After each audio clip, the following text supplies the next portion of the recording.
There we go. So I hope you can all see that. Just give me a thumbs up or something in the chat box. I should be able to see that if you, it will click onto my thing.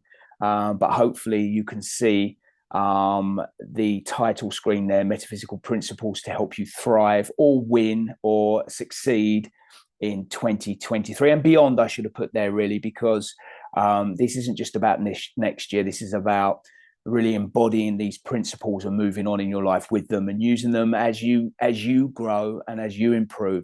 And as we grow, like the tide, it raises all boats. So hopefully we can impact as many people as we possibly can. But when I usually do something with people or individuals, and we talk about metaphysics, what I'm often asked is, what is metaphysics? So there's many different ways I can look at this with you. I'm just going to give you a really good definition that I've taken from one of my teachers.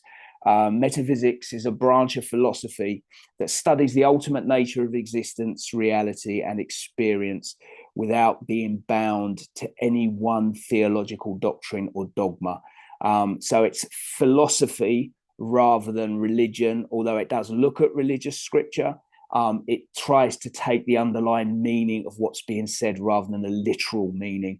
The word metaphysics itself comes from ancient Greece, meta, above and beyond, physics, the physical world. So it's looking at that which is beyond and above the physical world. So that which underlies the world of matter itself. That basically is it. You don't need to know any more than that.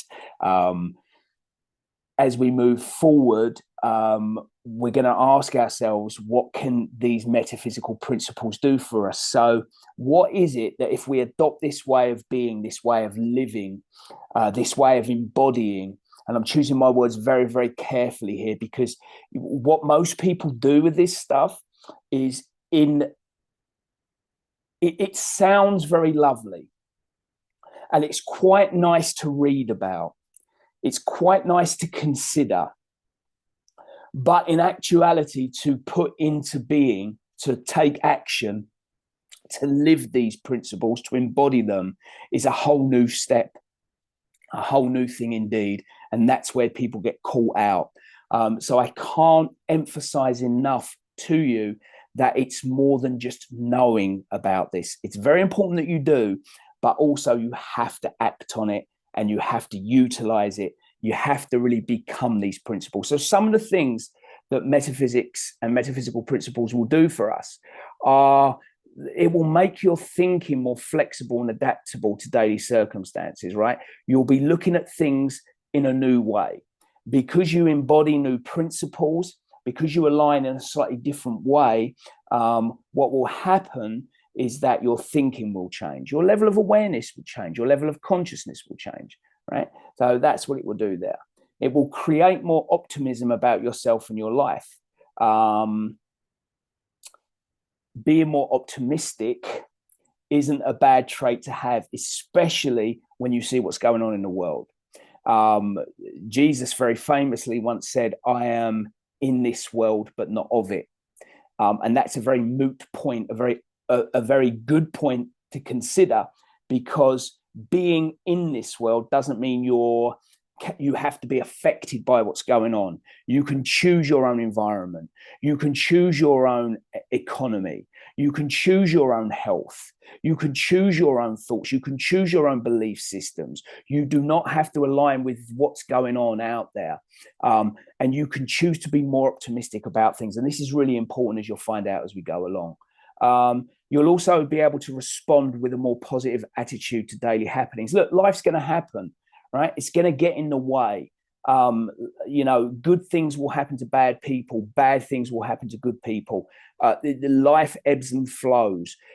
How we respond is how we move forward. You can react from habitual programming and get caught up in the minutiae of things and blame everything out there for your current state, or you can respond with a more positive attitude and actually go about making a difference and making a change and changing things for yourself. The choice is always yours, right? Another one, you'll get more opportunities, personal, financial, business, relational. They'll become available to you. Now I'm going to just point out here that when I write become available to you, what is actually going to happen is you're going to be more aware of them, because they're always here, because everything exists now. All right. But this isn't the place to go into hardcore quantum mechanics to prove that to you. Although I might well do a masterclass on that in the new year, because it's a real, or even maybe even a live event. I quite fancy doing a live event, because it's a really interesting conversation. And once you understand that, once you know how this works at a deep level, it's really that much more easy, that much more, you're much more able to embody and utilize these principles. But everything exists now. That's all you need to know. Every potential outcome exists. I'll show you how you see them a little bit later on, but you will be able to see them, align with them, and use them as you go on. And that's what makes these metaphysical principles so very, very important. And one more, let's do one more. Your sense and finally realize that a higher intelligence is guiding your thoughts and thus your life. We'll talk about that as well. We may use the word God. So if you've got a God story, I suggest you leave that on the table just for now. When I talk about God, I'm talking about energy. I'm talking about the universe. I'm talking about nature. I'm talking about higher intelligence, source energy, whatever you want to call it. I interchange frequently those terms. So just to give you a little bit of advanced warning should God be a problem for you. Right, so metaphysical principles, that's what they do for us. And before we get cracking on these metaphysical principles to win the game of life, I've just got a nice little quote for you that when I was doing research for this, I dug up, and I can't remember where I got it from. I didn't reference it when I wrote it down years ago, so I apologize to whoever gave this to me. But this is a great quote, and one that you should really keep top of mind. Don't carry your mistakes around with you. Instead, place them under your feet and use them as stepping stones. I think that's an amazing, amazing quote, and one that we should all ascribe to be aligned with. Okay, so let's have a look at these metaphysical principles. And I've got 10 for you. I'm going to go through them as quickly as we can. Some I've got more explanation than others.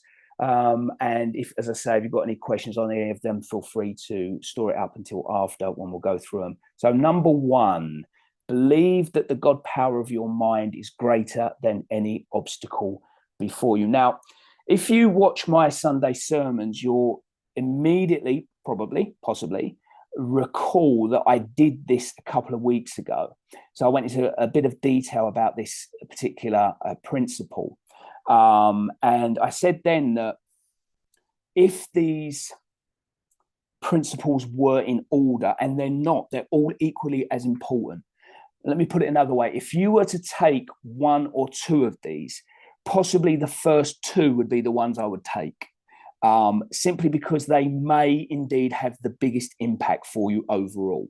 That doesn't mean that the others aren't valuable. It doesn't mean that the others aren't important and that they won't work. It's just that if you get these two right, they really encompass everything. So why is this one in particular and the next one, which you'll see in a moment, really, really important? Well, nature, God's perfection, is within us at all times. Thriving or winning at life is the manifestation of the power that lives within us. And it exists within each and every one of us, all of us. And this is exactly where this principle comes in, right? Because if you truly do believe in this God power and this infinite intelligence, in this, I don't like to use the term higher self. I know it's thrown about a little bit, but in the world of non-duality, which metaphysics is, because all is one, having a higher self still kind of comes from a place of duality, lower self, higher self, and it's not what that is. But if you like that phrase, go with it. I'm not really interested in the labels. But if you truly believe, if you have the most powerful is knowing, if you have a knowing, but we can do belief, we can also do suspension of disbelief, right? That you have doubt, but you're willing to suspend disbelief and go with it. Like when you go to the movies, right? So any of those, if you hold on to them, you cannot fail. You can't fail because the universe we're in is dictated by law, universal law, both physical and metaphysical principles. And if you align with them, you must succeed. You will thrive because, and you're going to hear this an awful lot, it's the law, right? So in the Bible, this is referred to as the word made flesh, right? Which we can define, I've got it written down here, higher or God power of our true nature having manifested itself, right? So thriving is the manifestation of this human spirit. So you can't deny your humanity. The spiritual path does not seek to deny that, right? It's the alignment of the spiritual with the human, with the light, the energy, with the matter, which is just condensed light that stacks on top of itself to make matter, right? It's the same thing at different rates of vibration. So winning is God manifested in form, expressing his, her, or its, whatever phrase you like, highest and best. So this principle is just reminding us that we share the nature of what God is, right? God is, we are created in the image of God, in the image of the Creator, not through looks, but through our ability to create. Power resides in us to do so, although, to be fair, it is filtered down some way. And this is where our winning and thriving comes from, right? So by vibrating to this knowledge, this principle, this true life within, and most importantly, as I mentioned earlier, by acting upon it, one cannot help but thrive. See, told you it was important, right? Okay. So it starts when we realize and believe that the God power of your mind is greater than any other obstacle before you. If you come across with obstacles, with problems, with tricky situations, remember that this God power is greater than them, right? Greater than any obstacle before you. Obstacles, problems, issues, obstructions are just temporary. They're always temporary. And if you shine the light of higher awareness on them, they have to disappear, because only this is real. Everything else is unreal. As A Course in Miracles says, nothing real can be threatened. This is real. Nothing unreal exists. Problems, unreal, temporary, impermanent, right? So as Einstein said, you cannot solve a problem with the same level of thinking that created it. So you have to raise your level of awareness. That's the name of the game. And as you go up these levels of awareness, you'll see that these problems, because they always exist at some level, because everything exists now. And when you're vibrating at some level, you're open to seeing all the things, including the things you don't want to, right? This isn't a free hit at never having a problem and never seeing things that you don't like. It's about your ability to raise your level of awareness above it and therefore having it just dissolve away. Okay, so that's the first principle. The second one, as I said, another really important one, meditate each day. Now, I could do a masterclass on just this, and I have done in the past. I think on my YouTube channel, there is the video of that if you want to go and find that. So when I give you the link for this, if you check through a few videos, you might see it. I'll double check that actually. But on this masterclass today, I can only just scratch the surface of this. I'm assuming you're all aware. I know a couple of you are, because I've worked with you personally, of the power of meditation. And in metaphysical parlance, it's really very important. And it's used in a specific way. It's used to make direct contact with the universal mind, with the God mind, in a spiritual sense. So not only are we trying to gain clarity of spiritual growth here, we're beginning to try to understand the divine power within us, right? And as the first principle explained, that's really important if you want to thrive and win in life, right? So there are different types of meditation. It really doesn't matter what you do. What works for you is what works for you. What is more important is that you do it, right? And it's not so much the practice, it's more the state of meditation that you attain. I'll say more of that in just a sec. One meditation a day will suffice. But I've found over the years with clients and really with myself that 2 or 3 a day, shorter ones, actually works slightly better than one long one. And that's generally because when you go into meditation and you keep doing it, you keep practicing it, you get better at going into these deeper depths of a meditative state, and you enjoy, let's just say, higher states of consciousness that much quicker when you meditate more frequently. And through these higher states of consciousness, you start to really generate these metaphysical principles and align with universal law. So it really is a way of expediting your development metaphysically. It's like doing 3 or 4 training sessions a day, right? If you are able to, if it's all you do and you can recover from them and you train more often, you tend to find you get better quicker. If you're learning the guitar and you do 1 session a day, that's great. If you do 2 or 3 a day, that's even better. So it's exactly the same.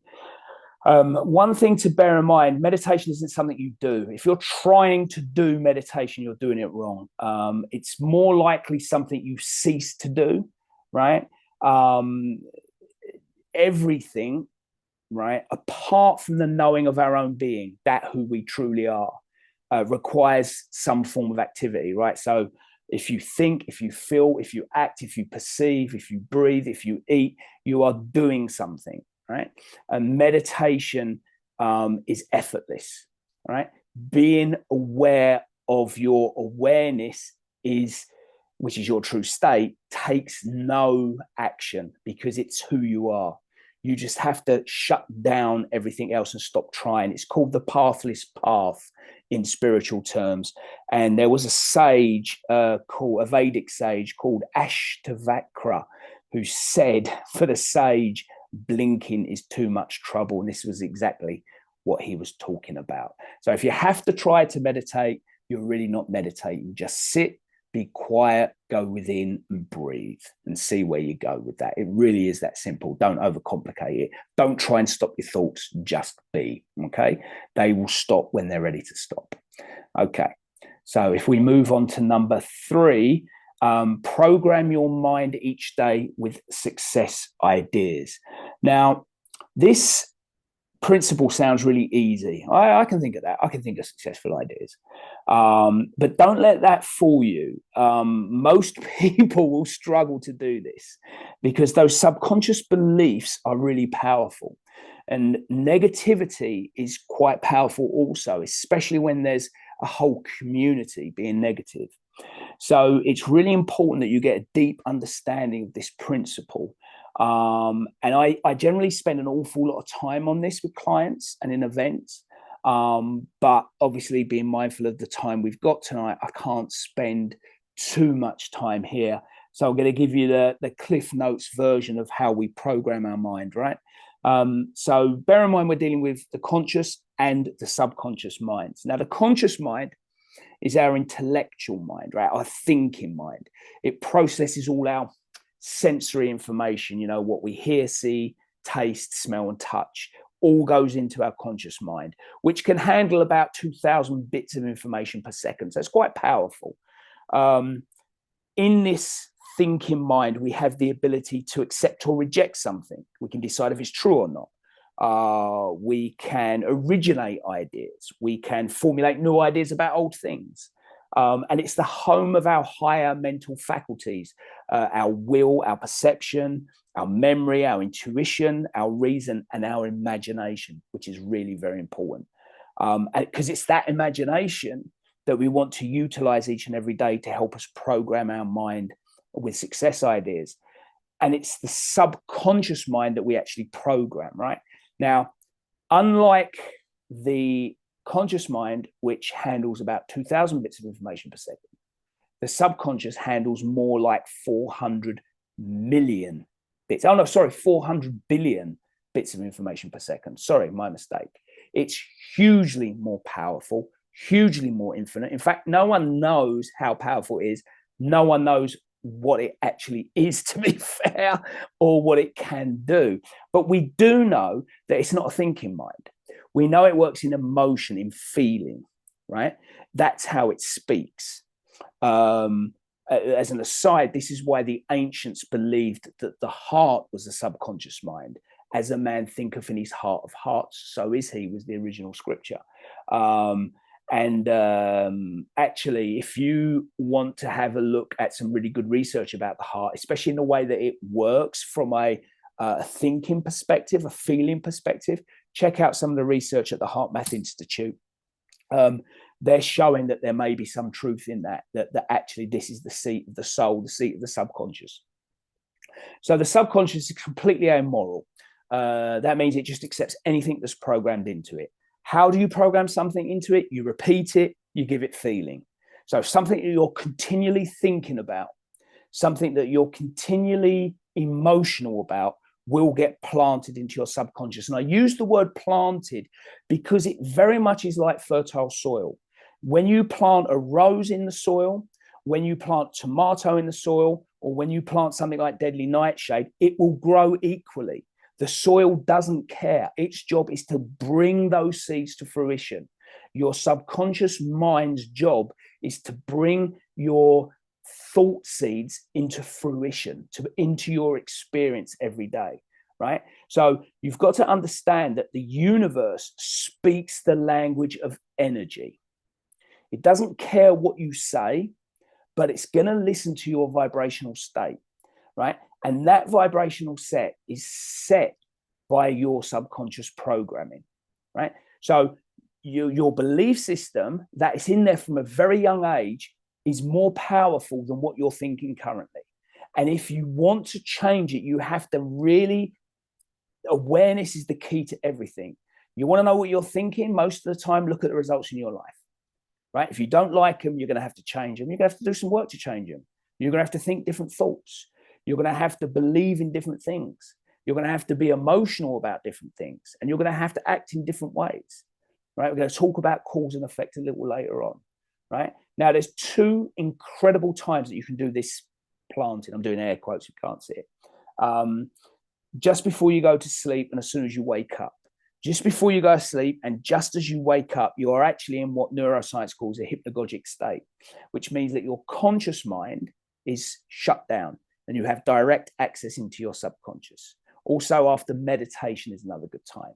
So you can start to use affirmations. You can just use your imagination. You can start to program into your subconscious that which you want. But you have to do it every day, every single day, because this doesn't work if you only do it once in a while.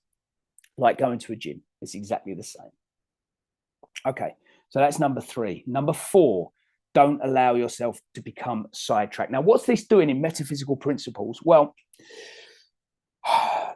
when I was researching this, I was looking at some research and I came across some incredible research about focus. Have a listen to this. So research shows that on average, so this is on average, right? So some people it's more, some people it's less, but on average, a person is distracted a minimum of 2.1 hours each and every day, right? 2.1 hours. The average time spent on a task before being distracted is just 11 minutes. And even more incredibly, this is really unbelievable, it takes the average person then 25 minutes to return to the task after being distracted, right? This is unbelievable. So 2.1 hours a day, a person is distracted. They can only focus on their task for 11 minutes before becoming distracted. And then it takes 25 minutes to get back to that task fully focused again.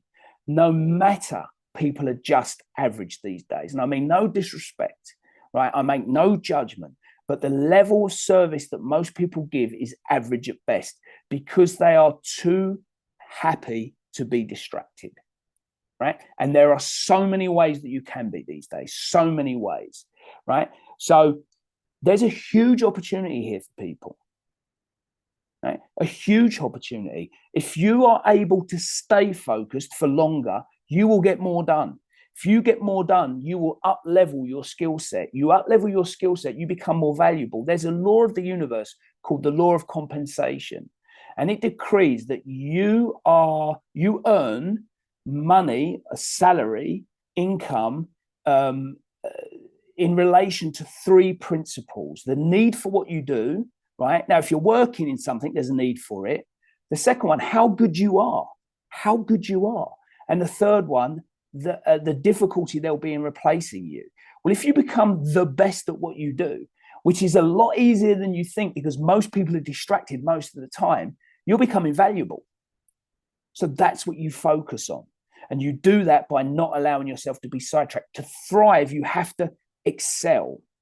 You have to excel in all the areas of your life. This isn't, well, it is a game really, but it's serious stuff, because you have the ability to attach, attract, become, manifest, create any potential outcome in the quantum field, right? But you have to really believe that you can, and then you have to act accordingly. This is the starting point, right? When you focus on something, the quantum field goes boom and narrows the potentials down to those few that you want, right? As I say, I can't really go into this in too much detail here because it is quite complicated unless I've got my flip chart out and showing you. But understand that this is how you improve, and this is how you start thriving. Forget about multitasking. It doesn't exist. It's an old computer software word. Your brain, there is something called switching time, in which your brain switches from task to task really quickly. So it almost looks like you're doing multiple things, but you're not. You can only hold one thought. You can only hold one feeling. You can only do one task at a time. So get bloody good at it, right? Get really good at it. Commit to getting really good. And a good way of doing that is to use interval sessions, like you can do when you train, when you work for a particular time period. Rest, work, rest. You get a lot more done. Same with work. Give yourself 30, 45, 60, 90 minutes of focused work. Then have a break for 5 to 15 minutes. Go for a walk, stretch, drink some water, have a little bit to eat, get back, get on with it again.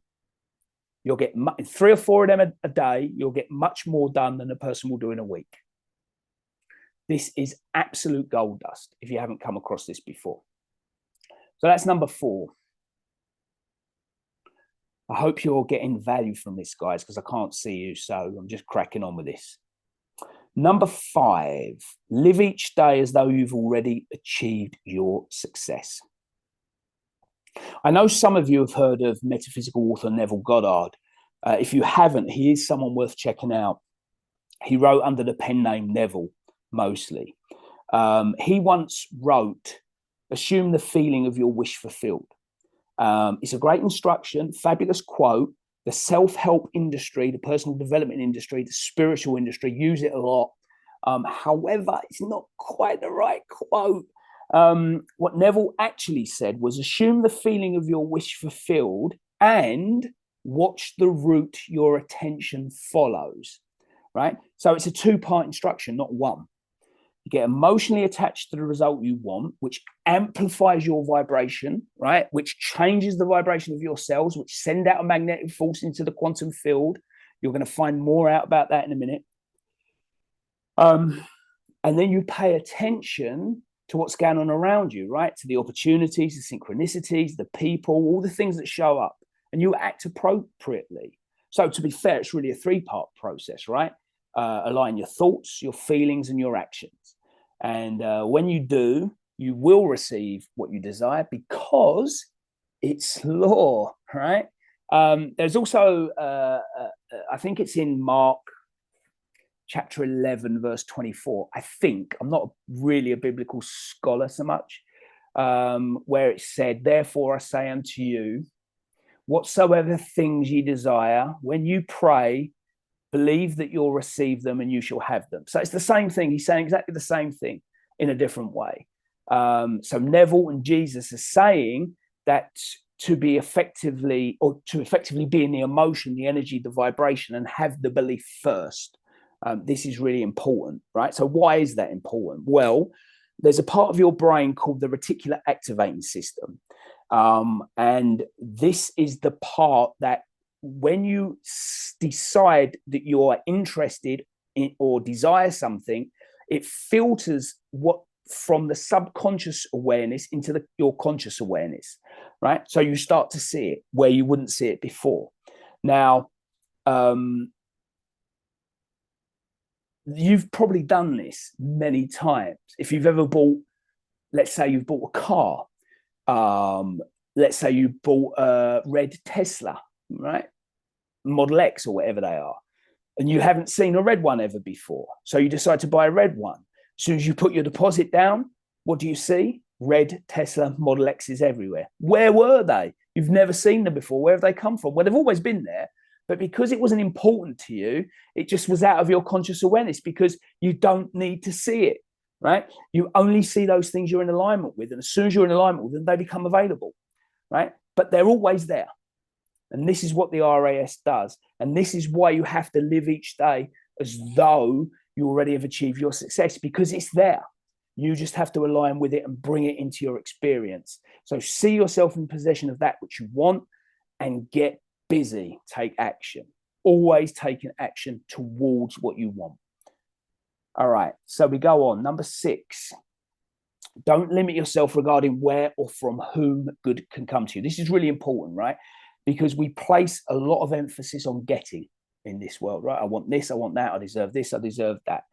But what we actually do is, in doing that, we ignore giving, which is the first or a fundamental law of life. Now, this attitude of getting, especially getting first, places this law of life into what Raymond Hollowell, who wrote Working with the Law, put a congested state, right? So as long as getting dominates your mind, that mind will be paralyzed. You're not in alignment, you're in misalignment. The universe, remember, works by precise law. If you serve, you set up a magnetic force, and good has to, by law, come back to you, cause and effect, right? Reaping and sowing and reaping. It's a brilliantly efficient system as long as you don't mess it up, right? Now, I've got Working with the Law here, and I've got it open at this page, and it's a great book. It's an interesting read. It could be written simpler, I think, but Hollowell says on this, the law says it is more blessed to give than to receive. And as you freely give, you freely receive. Unless we are free to extend or give out our desire, our good, the law will not have any pattern to work with. It cannot proceed to supply any need without a pattern. Many try to work the law backwards, and for that reason get little or no results. They say to themselves, well, after I get that, then I will give. If you wish any good thing, you must first give some good to build upon, right? Now, you've got to also understand that you might not necessarily get back directly from who's in front of you. So if you give without attachment to getting back, but with an expectation that you will be looked after, because that's what the universe does, you have to be open for it coming anywhere, right? Now, these masterclasses I do are a really good example. I give my time, my energy, my information freely, okay? I don't sell anything on them. But I often get people who are on them either message me, or someone who sees the replay message me and says, can I talk to you about working with you? So I don't expect, I expect to get some recompense back because it's part of giving and receiving, but I don't attach to wherever it comes from. I leave those details to the universe. And this is really very important, because we get this into this habit of, if I give you this, you've got to give me back. So that we're looking for getting already, and that completely transcends the law and messes up with what's going on. We have to just give freely, give freely, give freely. You will be looked after. It always works. Why? Say it with me, folks, because it's the law. Right, we're cracking on. Here we go. Number 7. Follow the biblical truth. As we sow, so shall we reap. Now, we've all heard this, right? You reap what you sow. This is also called the law of cause and effect. It's also sometimes called the law of karma. All karma means is action. Don't get too hit up on that. Don't have to worry too much about that. We align with this law by continually allowing good, prosperous thinking in our minds, right? Every action has an equal and opposite reaction, is what it would say in science. And every cause has an effect. So every spiritual or thinking cause, every non-form cause has its effect in form. And every effect that happens in form has its cause in the non-physical, right? And that's the way it works, cause and effect. If you don't like what's going on, you can't change your behavior without changing the cause behind it. The thinking, the belief system, the emotion, that comes first always. There's a great book called The 30-Day Mental Diet by a chap called Willis Kinnear. It's really hard to get hold of, and I've seen it on Amazon for about 300 quid, but occasionally you can see a secondhand one for about £6 or £7, should you look. Very, very good. In it, he puts it beautifully when he says, we have to stand guardian at the gateway of our mind. You cannot allow negative, wrong thinking in, because it will take hold and it will be like weeds in a garden. The gardening metaphor is really apt for the way we create. Thinking is the seeds, subconscious mind is the soil. When it gets in that soil, it grows. You have to tend the soil. That's your job. You take action. You don't dig up the seed. You don't shout at the seed. It will grow. The law determines it will grow. You keep the weeds out. You keep the soil moist, nutritious, and you harvest when it's due to be harvested, right? Be very careful what you're planting and allowing to grow, okay? All right, let's move on. We've got number 8. We're almost there. Do not fear the future. I love this picture, by the way. Creation pillars, isn't it? Pillars of Hercules or something. It's just truly staggering. Taken from the Hubble telescope. Right, so look. We're a really funny species, aren't we, us humans?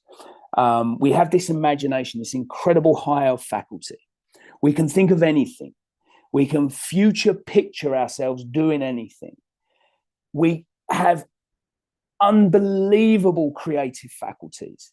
Everyone does. No one is not creative. If you think you're not creative, it's just because you don't use it. Think back to when you were a kid and you were creating games that you were playing, right? Everyone has it. Like any muscle, use it or lose it. But in an infinite futures, what one do we tend to latch onto? Right? The negative ones, the fearful ones, the doubtful ones. Why? Well, maybe there's something in that evolution that we've gone through that favors us being a little bit fearful, right? But we're not living on the savannah in a cave as a member of the food chain anymore. And we have total autonomy over what we imagine. So get imagining the good future, the future that you want, right? There are all possible potentials available. So why would you spend any time focusing on anything you don't want, right? Life will unfold. You don't always get what you think you want, but you always get what you need. I tell you that, you know? You don't want the divorce, but sometimes you get divorced, but you grow through it. Life is a series of ups and downs, ebbs and flows, right? It's the law of rhythm. If it was all good, all great, you know, there's no challenge. Without challenge, we don't grow. Without growth, things aren't invented. Things don't get done. New things don't happen. New experiences, new adventures. This is the whole point of being here, to grow, to experience, to express, to evolve, right? And we do that by latching onto a future we want and going for it. There's another biblical quote. As I said, you know, I'm not really a biblical scholar, but some of their scripture is very interesting. It's in Job chapter 3, verse 25. For the thing which I greatly feared is come upon me, and that which I was afraid of is come unto me. These are allegories for the laws of the universe, right? Cause and effect, right? There's a non-biblical quote I can give you that says exactly the same thing. It's one of my favorite quotes by Andrew Carnegie, who, you know, at the turn of the 20th century was the richest man in the world, right? He was the first billionaire, I believe. And he said, any idea that's held in the mind and emphasized, whether it is feared or revered, will begin at once to clothe itself in the most convenient and appropriate form available. Now, you better make sure you're imagining the future you actually want and not the one you don't. Okay. All right, let's move on to number 9. you live in eternity. Now, I've had to really get a move on to take you through these. And when I work with clients, when I do coaching programs, we'll do one of these a time. When I do live events, I might pick one or two of them and really dial into them. So to say that we need to slow down is a lesson that I'm kind of brushing over slightly here in a bid to give you as much as I can. But we really do. We really need to slow down. Life unfolds at a really slow, effortless pace. And if we're forcing things, we're not in alignment. It's when we're in flow that we're in alignment, right? So we have to pace the tempo of our life. And this is why meditation is so valuable, because when you meditate, and when you meditate well, and when you meditate regularly, you become attuned to the nature of the God mind of the universe. You become attuned to the way that the universe unfolds. And this will create the success you want and enable it to come to you without you needing to chase it, right? And have you noticed that when you chase things, they run away from you? They move further away. You have to go harder. You have to go harder. You have to go harder. You know, I learned this lesson I'm going to say, I'm now, I'm nearly 54. I was in my early 20s, so about 30 years ago. My dad was a London cabbie. He also had a fleet of cabs that he rented out to drivers. And one of the cabs, the vacuum pump went, so it only had 2 gears, right? First and second gear. It's an automatic gearbox. So it would only go about 15 to 18 miles an hour. And he lived in Sidcup in Kent, and his garage, he's a mechanic, was in Paddington. And he asked me if I'd help him move the cab to take it to the garage. Now, the journey usually took about 45 minutes in a vehicle that would go normal speeds. And I gave myself 3 hours to do the journey because it would only go like sort of 18 miles an hour or so. You know how long it took me? 45 minutes. You know why? Because you always catch up with traffic.